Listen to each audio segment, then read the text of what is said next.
Ngayong palapit na po, inaasahang daksa ng mga pasahero sa parating ng Semana Santa na magagamit na, bukas na po yan, ang mas modernong Araneta Busport. Mala airport po ang mga gamit doon. Ang tumutok ay si Salima Refran. Hindi bago ang gantong eksena tuwing panahon ng bakasyon o kapag holiday. Mga pasaherong di magkamayaw na naghahabol ng mga biyahe. Pero ayon sa Araneta Center, magbabago na raw ito sa bagong lunsad na Araneta Busport sa Cubao, Quezon City. Sa unang tingin, aakalain mong nasa airport ka. May walk-through detector sa pasukan. Mala check-in counters din ang computerized ticketing center. May LED screens na nagsasabi ng mga available na bus at mga oras na mga alis na mga ito.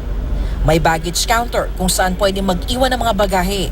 Fully air-conditioned naman ang passenger lounge. May mga gate din patungo sa mga bus. Nakahanda tayo talaga para sa Holy Week, ano? Inaasahan natin na dadagsa talaga mga tao rito. Pero gusto na natin magbago ang kanilang buying habits or trip habits, no? Ang gusto natin, masanay ang mga tao na pwede silang bumili ng ticket nila in advance. Mula sa Araneta Bus Station, sa Araneta Busport na aalis ang 300 biyahe ng mga aircon bus papuntang South Luzon, Visayas at Mindanao. Inaasahang sa Holy Week aabot ng hanggang 7,000 pasahero ang gagamit ng Araneta Busport. Mas maganda yung bago kasi latest na siya and then komportable na yung sumasakay papuntang probinsya.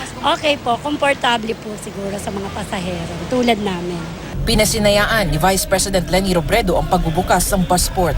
Every one of you knows that I prefer riding buses and I know the difficulties that every passenger goes through pag naghihintay. Paminsan naghihintay kami doon sa pavement lang, nakaupo kami kasi wala nang upuan na hintayan. But really, this will give a lot of comfort. This will make the bus riding public safer and more comfortable as they wait and alight from their buses.